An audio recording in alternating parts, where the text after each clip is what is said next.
And a happy Groundhog Day 2026, everybody. I'm sure you're feeling good. The Sixers are, well, no, okay. But the Flyers, but the Eagles, oh no, their defensive coordinator might, you know what? At least everybody's happy about the Phillies off. You know what? Whatever. Welcome to Phillies Therapy. My name is Paul Boyer. It is February 2nd, 2026. And we're going to take a second to feel a little bit better about things than I think everybody is vibing with lately. Sure, things are a little tough. It's freezing here in the Northeast, literally has been for a week and a half. The news around the teams has been tepid, not exactly mood lifting. But you know what? We've got something special for you all here today. We're going to try and lift this mood a little bit. We're going to try and bring a little warmth into the situation. And we are going to do that by welcoming in a special guest for a return trip here to Phillies Therapy. She is my co-host, co-worker, cohort colleague, and she has a wonderful story in The Athletic today about Phillies outfield prospect Justin Crawford and his work with another legend of the game, Eric Davis. Well worth your time. Great read. A fascinating look behind the scenes as to how some of these minor league players just get all sorts of input from all sorts of different places as they try and find what works for them to get to the highest level of professional baseball. Let us welcome in Charlotte Barnes. Charlotte, good morning. Happy February. How have you been? I've been good. I mean, I wish I were in Florida right about now, but otherwise I've been good. Just trying to Soon stay enough, warm. right? Yeah, pitchers and catchers report in just under a couple of weeks. Things are finally starting to round the corner here. We're getting toward the end of the offseason, no matter what Punxsutawney Phil might say. And I want to say, Charlotte, just to completely exclude my co-host for a moment here, I really enjoyed reading this article about Justin Crawford.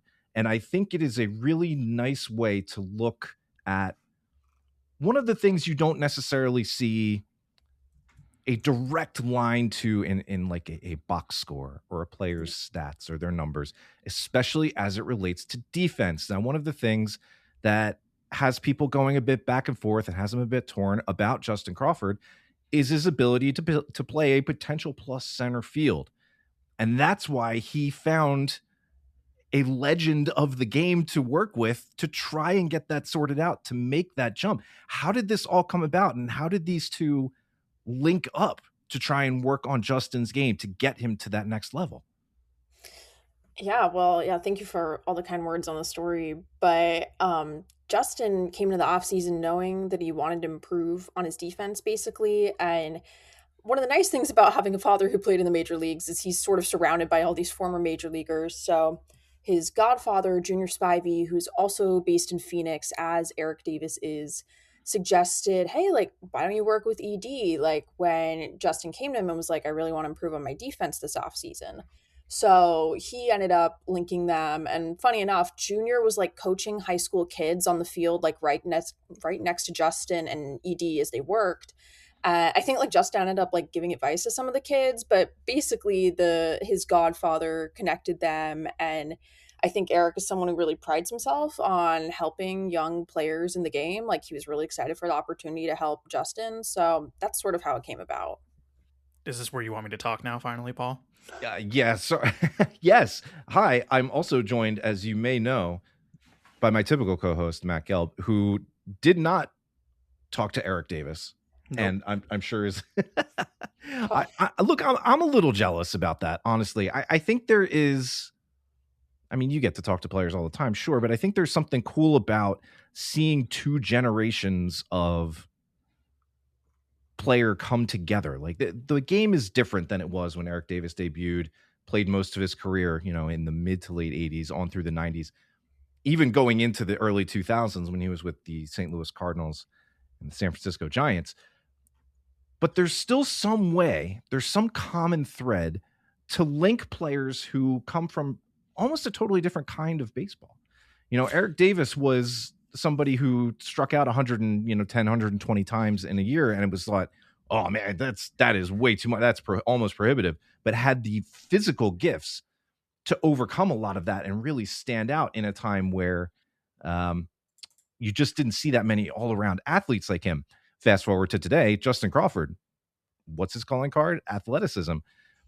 Matt, I think if you look at it at first, you're like, what does Eric Davis have to do with Justin Crawford? We have a power hitting outfielder versus a guy who hits the ball on the ground a lot of the time. But really, when it comes to defense, I think there are a few guys to learn more from and gain more insight and perspective from. Yeah, and I think obviously, like you said, Paul, it was a different game when Eric Davis debuted. But I mean, he debuted at a very similar age as Justin Crawford. Well, I mean, Davis was a couple days shy of his 22nd birthday when he debuted in the majors, and Crawford, as Charlotte wrote, is going to be, provided he's on the opening day roster, which we think he will be. It'd be pretty surprising if he wasn't. He's going to be their youngest outfielder for the Phillies in 46 years. He's getting here ahead of schedule, even though it seems like we've been talking about him for a while. So I'm sure there's more common threads between Crawford and Davis than just, working in center field. But Charlotte, I'm wondering from your reporting and you're talking to both of them, like what did they identify, do you think, as the area where Crawford could gain the most, or maybe where Davis could have had the biggest effect, even if it was just a couple weeks with him in the offseason?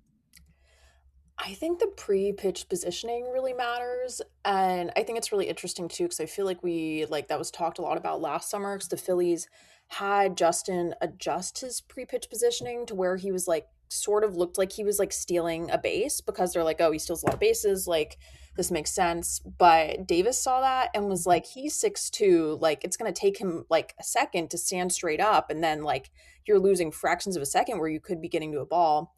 So I think that was like one of the things Justin identified as like wanting to work on, like going in with Davis. So I think like that was like something pretty tangible. And otherwise, I think it's just like not relying on his speed. Like obviously, like speed is an asset for Justin. Like I saw that when I've seen him play center field, but like it's obviously not great to rely on it. So I think all the drills that Eric put him through, the end goal was just like, yeah, it's great that you are the speedy outfielder, but we want to make sure the technique is right. So I feel like the technique and like the pre-pitch positioning were the biggest things over their 2 weeks together. There's one thing I noticed from your story, especially in that particular part, Charlotte. So I'm glad Matt asked about this and that you brought it up, where Davis's advice seems to go against the grain of what Justin was told in AAA. You have rationale from Chris Adamson saying that they want to, quote, trim the fat. Now, I don't want to give away too many of the quotes and items from the story here. But Eric Davis comes in and says, well, actually, no, we want to make sure that you're not taking too much time to get straight, to get to full speed, that the crouch might actually be costing you time, because if you're taking an extra step to get straight, you're going up and then you're orienting yourself. I'm wondering if you've noticed anything in either the way Justin was talking about this or Eric Davis was talking about this, about avoiding too much of this conflicting input, or at least finding a way to synthesize it so you're not like starting from scratch when somebody comes in with a new idea or new feedback or new direction to give, because it could almost be like you're tearing things down to the studs and just trying to do it all over again. But I know that's not what's happening here, right? Yeah, I think that's a really good point. And I think especially with changing it last summer, I think it was like June where they changed his positioning. I feel like he's sort of open to like changing it a bit. I think he was standing a little straighter before they changed it last summer to more of a crouch, but basically I think he's just like open to messing around with it. Like he understands like he's not a finished center fielder. He still like really wants to get better in center. So I basically describe it as like not necessarily starting from scratch, but I feel like he just like had a willingness to learn, and also it's probably a little more similar to what he was doing before. So it's not like totally starting over. I mean, there's a bigger thread in all of this, Charlotte. I mean, like because I think you're the first one to talk to Crawford, I think all off season really. And it's that like, what's your sense maybe of like, and this wasn't so much as in the story, but like, what's your sense of his, not even excitement, but just like readiness? Like, I mean, he's about to be very scrutinized, and we're already scrutinizing him quite a bit. I Yeah. mean, we're Oh, yeah. talking about his pre-pitch positioning in center field. We're talking about all these different things about his swing. Um, you know, because the Phillies did not make huge outside additions, there will be a lot of attention on Justin Crawford come spring training, and he'll probably get more at bats in Grapefruit League games than anybody on the Phillies roster, maybe anybody in the Grapefruit League. Like, I expect him to play a lot. What's your sense, I guess, Charlotte, of like how I mean, he was essentially given this center field job before he's played in the major leagues. Like, what, like, how's he sort of reacted, or what's his thought process right now? Yeah, I mean, like, I asked him, I was like, "How does it feel?" You come into the off season, like, not necessarily knowing where you're gonna be next year, and, like, all of a sudden, like, it seems likely, like, you are going to be in center field, and, like, he's excited, obviously, but it was, like, kind of like a nonchalant answer being like, "Well, like, grateful for the opportunity, like, excited to go, like, vie for it during spring training," basically, but I got the sense, like, yeah, like, he's pretty excited that he knows where he wants to play. I think, like, he really wanted to play in center field. I think, like, it would have been unideal had he moved to the corners. I think he just, like, really wanted to prove himself as a center fielder, so I'm sure that there's, like, a sense of pride in that, and I think, like, something that I think it comes across a bit in the article and, like, in conversations I've had with him, like, over the past year, you can just tell he has, like, a real, like, reverence for the game between, like, relationship with his dad, relationship with his dad's teammates, like, the way, like, he was just, like, sort of in awe, like, talking about Eric and talking about the conversations they had, and I think he just, like, has this great appreciation for everyone who's, like, giving him advice and, like, taking the time to sort of help him on his way there. So, yeah, I got the sense that, like, obviously, like, he's pretty excited about it, but he, like, obviously not, like, he's not guaranteed the job. He is like likely going to play center field, but he obviously didn't want to say that. So yeah, I got the sense that he's excited and feeling ready and just especially excited to play center field.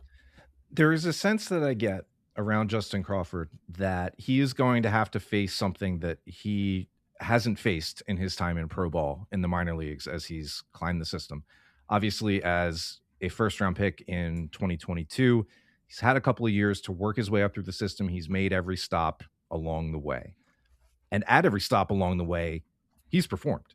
I mean, we're talking about a guy who just, outside of a couple of games in his very first pro year, a cameo in Clearwater, where he made it as a teenager, like, this is a guy who's just hit. Now, there are those concerns about how Much to the his swing. surprise of the Phillies, by the I way. mean, and me too. It's Surprise, but I mean, yeah. I think they were aggressively assigning him, not to have him fail, but I think to really challenge him and see how it held up. And like you said, Paul, like, it's pretty remarkable. And the thing that I start to think about here, and Charlotte, I wonder if you've gotten a sense of this in talking with folks, is as he approaches the major leagues, the chance of him encountering some of these roadblocks and bumps in the road and adversity, so to speak, and layering all of that in with the, extra scrutiny and attention that comes with this fan base. Has there been any thought to steeling himself to try and prepare for being patient, something that we all need to learn on the outside as I'm sure he will, experience some of these adjustments? Any thought toward what he might have to do in order to reorient himself as somebody who, again, has not really experienced a whole lot of lack of success along his path through the minor leagues?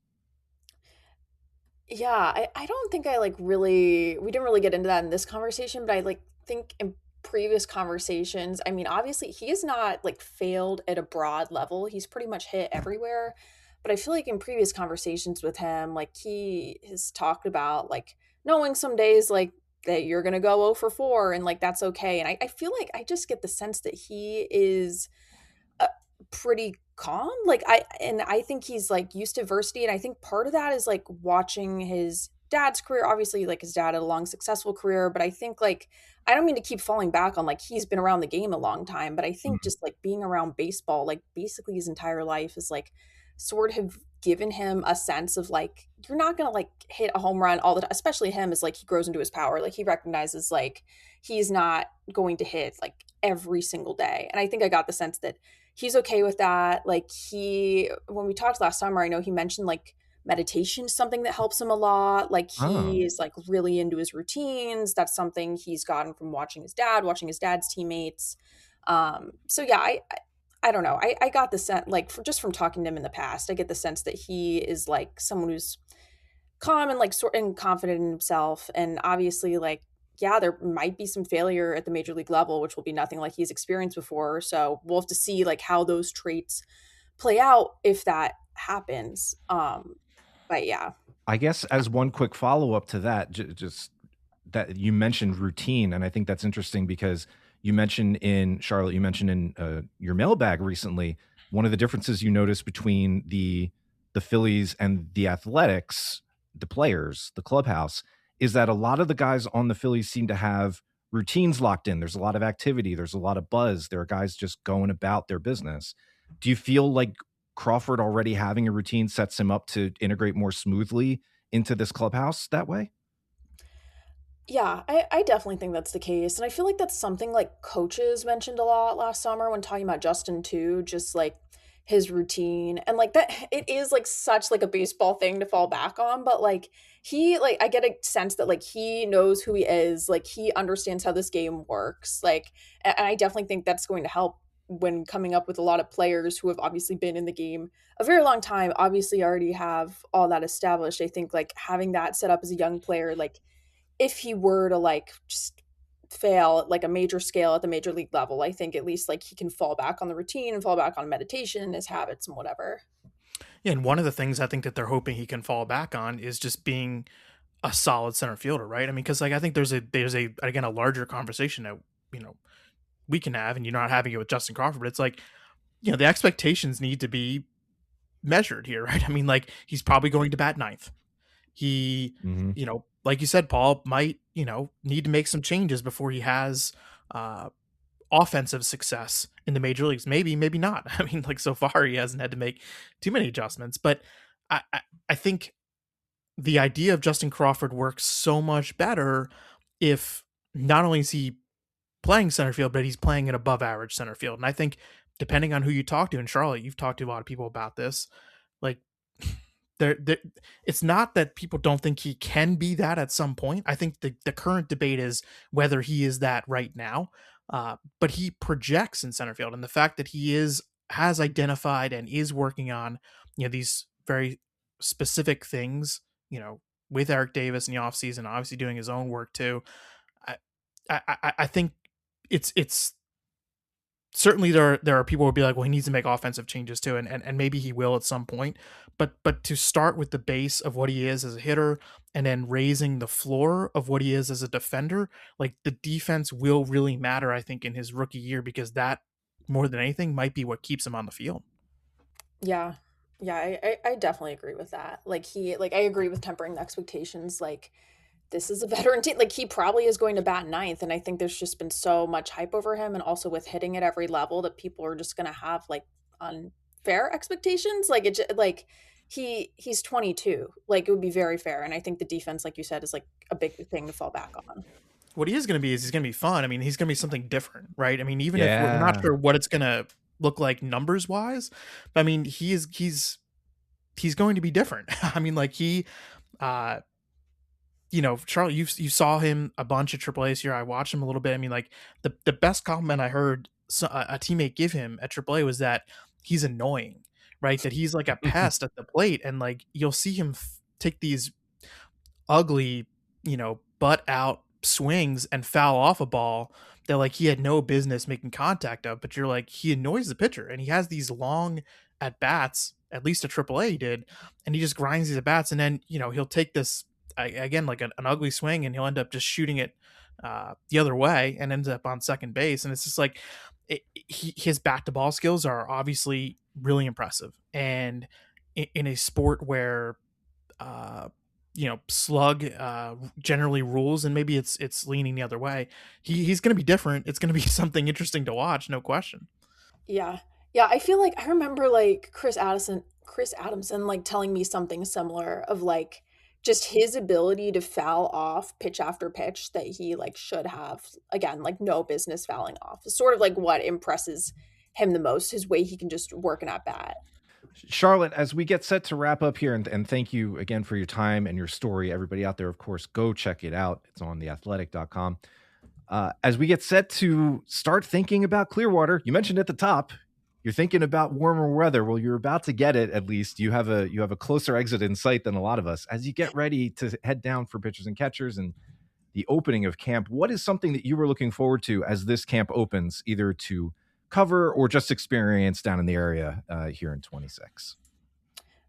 I think I'm just looking forward to like what it's like to cover spring training in general because I feel like I've covered baseball for several summers because I was interning before I had this job, and I've not covered spring training, but I've gone like every single year. My dad and I do. I wouldn't even call it a trip. Like I grew up like 20 minutes from the national spring train. They moved like 10 years ago. So every year we would drive to a different spring training site and go over like the past 10 years or so. So it's always been really special to go to spring training. Like I think that's just sort of how I fell in love with baseball as a kid because it is so much more intimate than being in a major league stadium. And I wasn't near Tampa, I wasn't near Miami, and it was really special being 20 minutes from where big leaguers were playing. So I think I just like have a real sentimental value attached to spring training, and I'm really excited to see what it's like as a reporter. Wonderful. Thank you. Charlotte Barnes of The Athletic. Go check out her piece on Phillies prospect Justin Crawford working with MLB legend Eric Davis. It's a great read. Charlotte, thank you for taking some time to hop on with us and talking about it. If we don't talk to you before then, safe trip down to Clearwater, get warmed up, and enjoy covering the team with your first spring training here with the Phils. Thank you. Thanks for having me, guys. Our thanks once again to Charlotte Barnes for hopping on with us to talk Phillies prospect Justin Crawford and his work with Eric Davis. One more plug for that. Go check it out on the pages of The Athletic.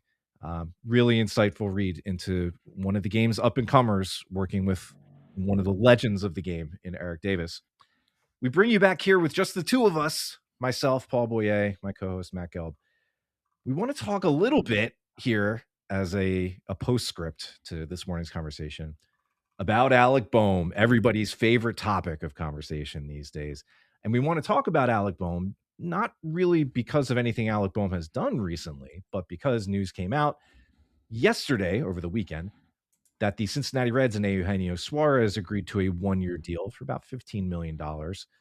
It's anticipated that Suarez, the slugging third baseman, first baseman, designated hitter, what have you, who was most recently with the Mariners during their playoff run, will be mostly a designated hitter for the Reds, who have Ke'Bryan Hayes to play third base, and that's really what Ke'Bryan Hayes does.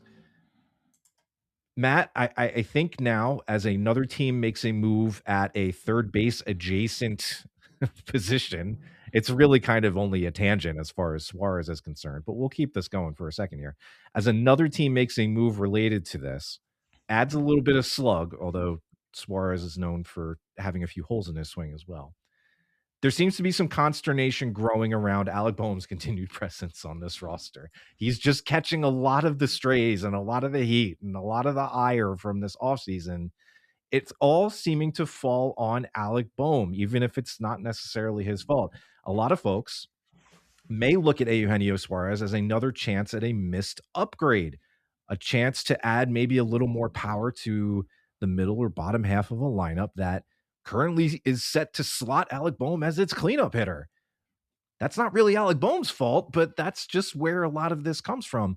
And Matt, I wonder if we are getting to a point where Alec Bohm is just carrying the weight of this offseason around his neck when really it just doesn't all fall on him this way. And is he being set up to have a downfall of a season? Like, is there so much pressure now on Alec Bohm to perform as a middle of the order hitter that it's almost a getting to lose situation if he's not a top tier cleanup hitter this year?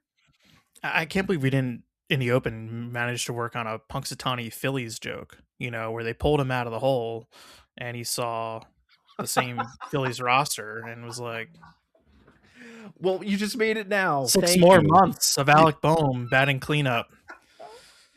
That's beautiful. That's better than I could have done.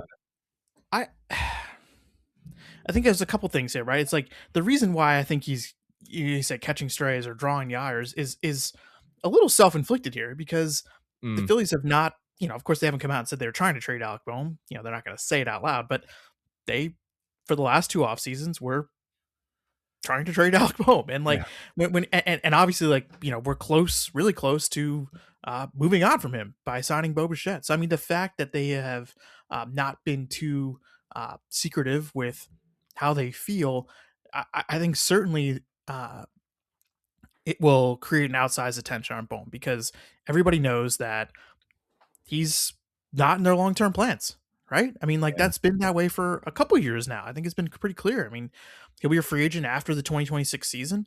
I fully believe this will be his last season with the Phillies, and he is probably miscast as a cleanup hitter. And for all of these reasons, Paul, you're like, yes, there is probably a little more ire toward Alec Boehm, who did not have a great year last year. He was Yeah. had a great first 2 months in 2024, that really powered his numbers for the rest of the season. And obviously that season ended with him being benched in a playoff game. And then last year just got off to a cold start, never really felt like he was producing until maybe the last 2 weeks of the season.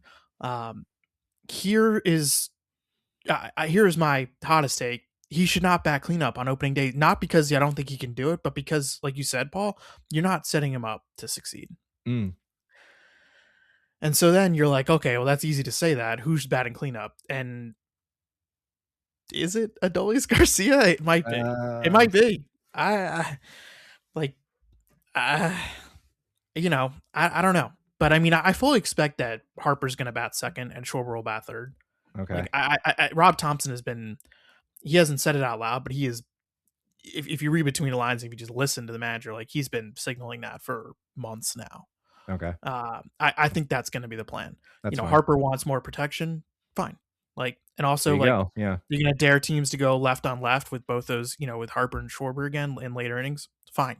And if it turns out that Schwarber's performance against lefties last year was an aberration, then maybe you adjust at some point, right? If he's struggling against lefty relievers, but it was so good last year that, like, kind of want to, I'm willing to bank on him being good against lefties again, at least in 2026. So I don't think it's the worst plan to have Harper and then Schwarber back to back. And then, yes, you would love a right-handed hitter behind Kyle Schwarber. The idea of Garcia, right, makes sense at cleanup. The reality of Garcia, not so much. No. Well, who would you rather have bat cleanup in April? Who do you think will bat cleanup in April, Boehm or Garcia? I would probably go with Boehm to start and then see how both of them look. Because, yeah, you're not going to put Brandon Marsh in there to stack three lefties. We're not doing the Utley Howard Raul Ibanez thing here.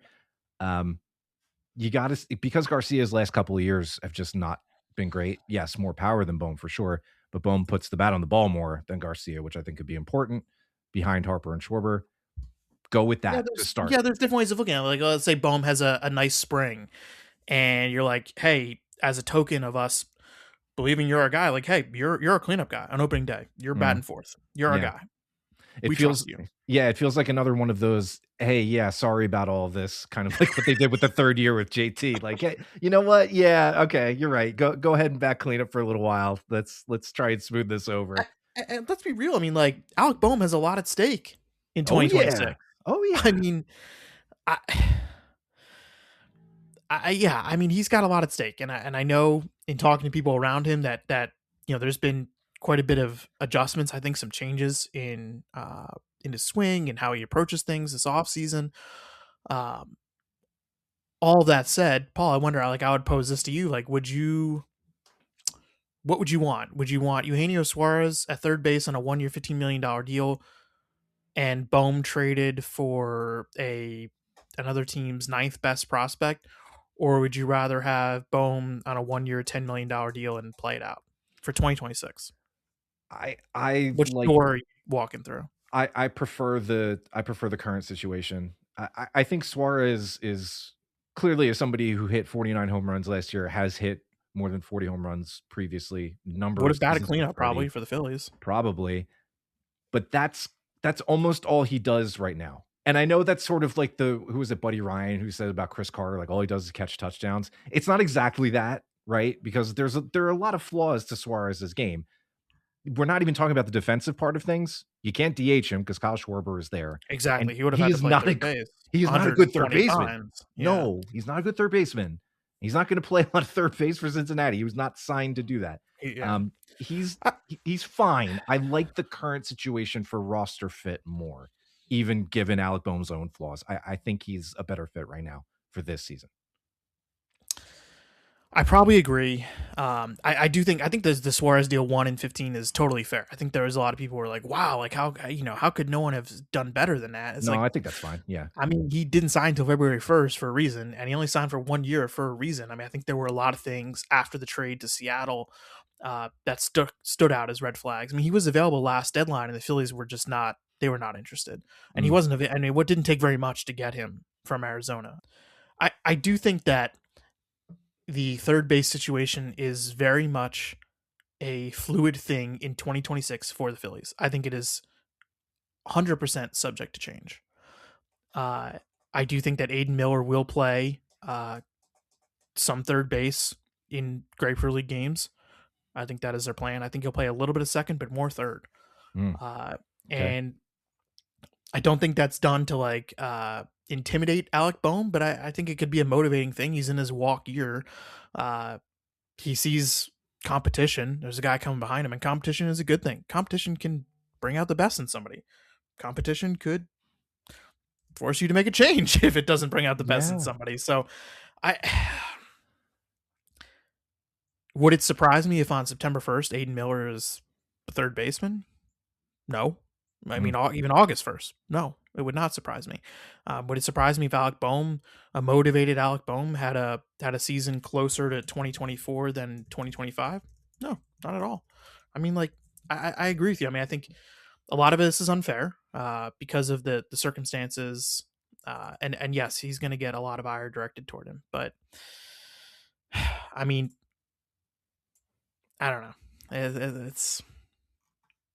It's a tough one because I mean, like they needed to go out and get another right-handed hitter for the middle of that lineup, and they didn't. And it's gonna fall to Boehm, and we'll see. I mean, maybe Garcia after a month, you're like, oh, like May 1st, you're like, Ardolis Garcia needs to be our cleanup hitter, and it's not because Alec Boehm hasn't done well. It's like they're both doing well, and honestly, this is a better fit. We'll have Garcia bat fourth. We'll have Marsh bat fifth and Boehm bat sixth, or I don't know, some kind of arrangement there. But that sounds pretty good. That's assuming that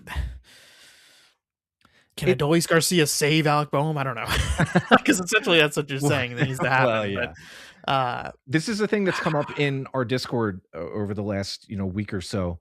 It's not to be kumbaya, and it's not to discard and discount all of the ways that you should be realistic about this team and how close it may be to starting to fall off, because I think that's real. But you should also take a little bit of time to think about what could go right. And that was a good example of something that could go right. Adolis Garcia finding a little bit more of his form at the plate, while Alec Boehm has a solid year of his own. Alec Boehm, It's entirely possible and entirely realistic. It really is. And I think that's something that could break right for this team. So amid all of the things that have us grumbling a little bit about offseason inactivity and wondering if this team is just creeping closer to a cliff, okay, there's also some ways for this to go right. Yeah, and we've seen this is the time of year where we get the prospect list palooza. Yeah. And Aiden Miller, I think we can sit here and say, is a consensus top 10 prospect in the sport right now, right? I would say consensus top 20, but yeah, you could make the argument for top 10, and then it's quibbling. That's a good quibble to have, honestly. Yes, he is a global top guy. He is one of these. He is going to start the year at AAA.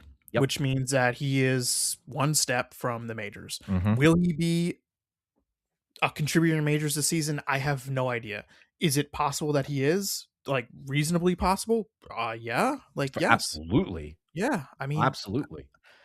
So, yeah. I mean, I think third base is a fluid thing. And I think that competition is really good. And it could bring out, especially in a walk year, it could bring out the best in Boehm. And if it doesn't, they have some levers they can pull. I think they're less locked into Boehm in 2026 than they have been in previous years. Is that fair to say? I would think so. I would think you have to be. If he's not in your long-term plans and you've signaled as much, you can't just ride with him for the sake of riding with him. Yeah, I mean, and like there were moves I would have made to upgrade from him. I mean, like Bo Bichette would have been one of them. Yes. Would you have signed Alex Bregman to the deal he got from the Cubs? I don't know. I don't know either. I like Alex Bregman, the player. I guess it's like if you do that deal, what else can't you do? Like, can you still not sign Keller? Can you still not sign Real Muto? Yeah, JT probably becomes an outside guy.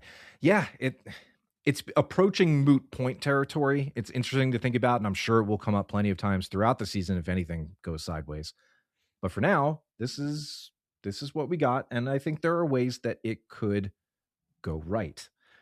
Matt, as we enter, a lot of ways to go wrong too. Well, yeah, I know. We've done a lot of that lately. So I just wanted to remind everybody, hey, it could be good. It could be good as we round the corner here into February and approach single digits to days before pitchers and catchers report. Finally, Matt and I will record one more regular episode like this before Matt takes off for Clearwater next week. We're also planning a couple of little bonus episodes for Patreon folks this month. Just quick little things that you can only get if you're a member of our community at patreon.com/Phillies Therapy. We would love to have you and see you there. Matt, as we look to wrap up this Justin Crawford and Alec Bohm conversation, I'm wondering if there's anything you're looking forward to about the early days of camp, or if that's something we should avoid entirely. No, I mean, like, I'm excited to get down there. I think I was on LB Network last week, and I didn't say very much of anything, but I guess the one thing that after I said it, I was kind of like, yeah, this makes sense. It's like the Phillies just need spring training to start.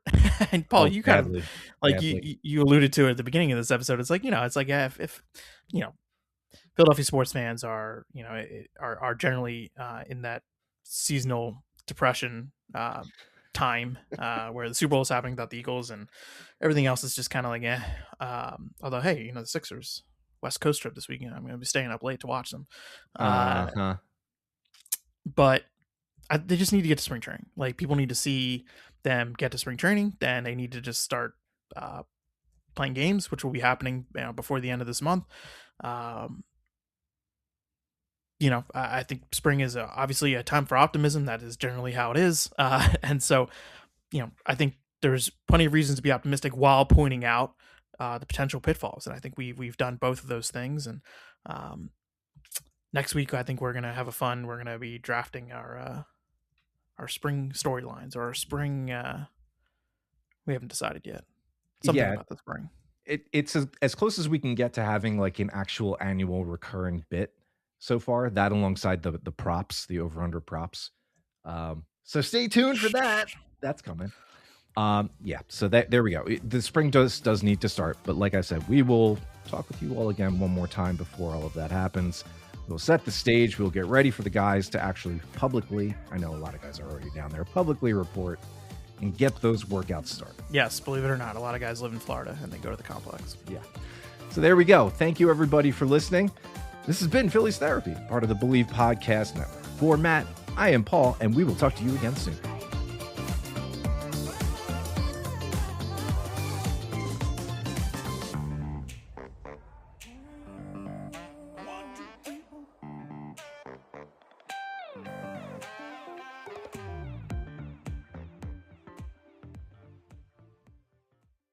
It's last call for football on FanDuel, with one last round of rewards every day through Super Bowl 60. One last week for one more chance. Visit the FanDuel app all week long for limited time boost every day until football runs out. FanDuel, official partner of Super Bowl 60.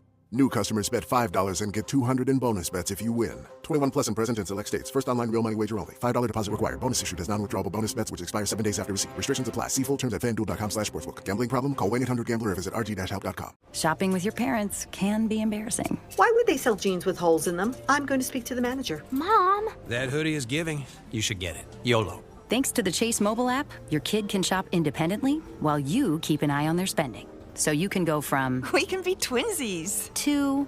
How was shopping? Saw you stayed on budget. Thanks, Mom. Freedom for kids, control for parents. That's family banking from Chase. Account subject to approval. Chase mobile app is available for select mobile devices. Message and data rates may apply. JP Morgan Chase Bank N.A. member FDIC. Dentistry is changing fast. Keeping track has never been harder. That's why you have to check out the Thank You for Flossing podcast. It comes from the Association of Dental Support Organizations and delivers unfiltered conversations with executives, innovators, and clinicians driving the industry forward. From DSOs and innovation to workforce and policy, it's the smart listen for dental professionals who want to stay informed and ahead of the curve. Search Thank You for Flossing and subscribe today. If you like the show, please take a moment to rate, review, and subscribe. It really does help the show to grow. Thank you for listening.